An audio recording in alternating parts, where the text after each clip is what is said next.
In the midst of the season, the Lake Forest men's hockey team picked up 3 out of 4 possible points this past weekend on the road after a 1-1 tie against St. Norbert. It was a 3-2 win in overtime over Finlandia. Now tied for second place in the NCHA South Division with Aurora. They're going to host Adrian College on Friday and then Trine University on Saturday. I'm Cam McGuire, the voice of Lake Forest College Hockey, and coming up next, joining me on this week's episode of Inside Forester Hockey is head coach Pat Keller.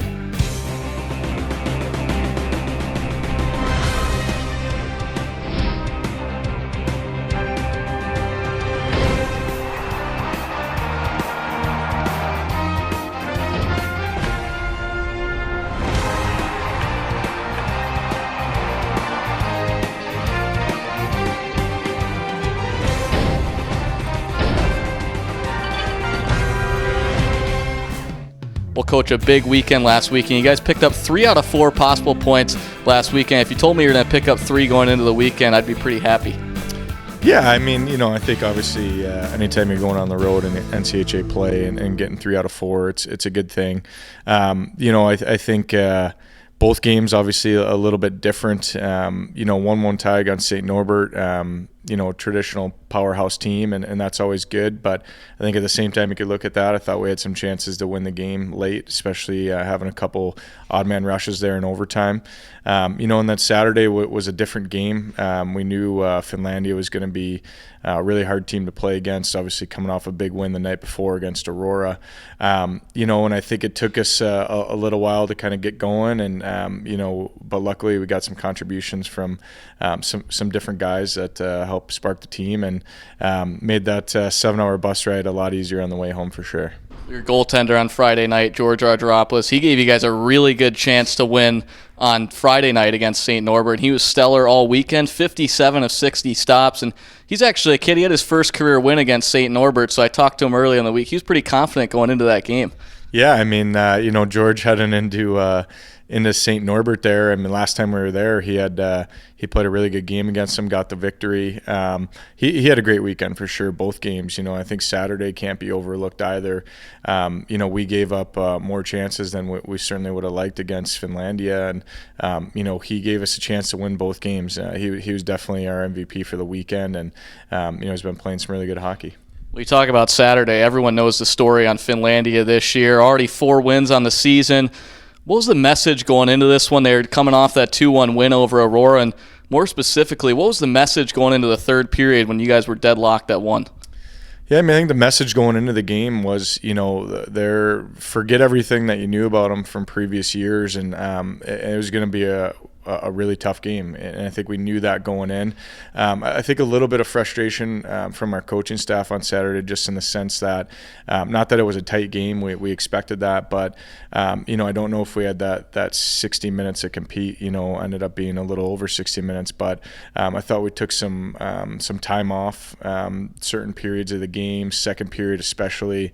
So the message going into the third period was, you're going to have to compete really hard to come out of here with 2 points. And I think we had a number of guys step up in the third period and bring that effort, that enthusiasm that we needed, to end up getting the overtime victory. Well, it was a significant weekend last weekend. Marked 12 games left in the regular season, all up for points, all NCHA games. So now 10 games left in the regular season. How would you evaluate your team so far this season? Yeah, I mean, certainly the next 10 games going to be huge. The conference is so tight. I think I was looking at, I want to say 7 teams within 2 points of first place, in the conference overall. So I think overall kind of evaluating the team is we've been good in different aspects at different points throughout the year. I think at times we've been really good defensively. At times we've been really good offensively. At times special teams have been really good or really good on the power play or the PK. But I think, for us, we need to bring it all together and be good in all phases of the game at the same time. And I think that's the goal heading down the stretch here, is kind of try to put it all together, have some consistent play throughout our game, and not just rely on, our offense to get it done or our defense to get it done. But at the same time, sometimes you need that. But we're going to be searching for some consistency and just to be better in all phases of the game at the same time, I guess, if that makes sense. Well, games number 16 and 17 of the season are here this weekend. Adrian College at home on Friday at 3:30, and then Trine University on Saturday at 6 p.m. Well, everyone remembers the Adrian game last year in the semifinals, but some might forget you guys played them to a 2-1 game at home last year, earlier in the season. What can you tell the fans about Adrian this year?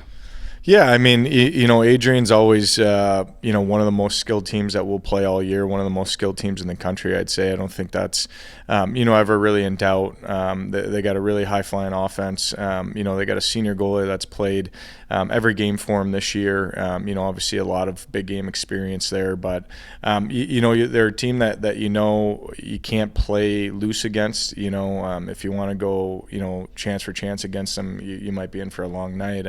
But at the same time, like you said, last time we had them here, we played them really tight, ended up losing that game, but we outchanced them. If I remember correctly, we outshot them that game.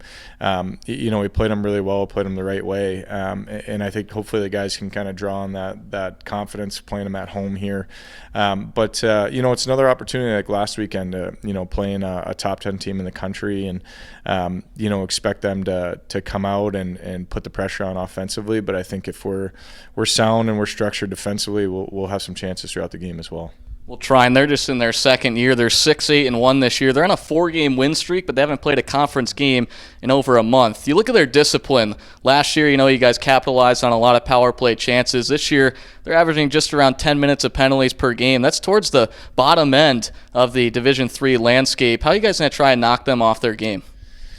Well, I mean, I think, last year those games that we had against them were somewhat outliers, I think. And if you looked at their schedule, it took a ton of penalties against us, both times we saw them. So not expecting that same thing. But I also think, if you play a sound game, you play structured, and if you're disciplined yourself, sometimes that can frustrate teams. And I think maybe we saw a little bit of that last year with them, taking a lot of penalties. But they're definitely an improved team. So we're not expecting that same 8-9 power plays a game, but we just gotta keep to our game, be structured, be disciplined, and if you're able to get some scoring chances on them early, make them chase you a little bit, maybe you can draw a few and try to capitalize on the power play.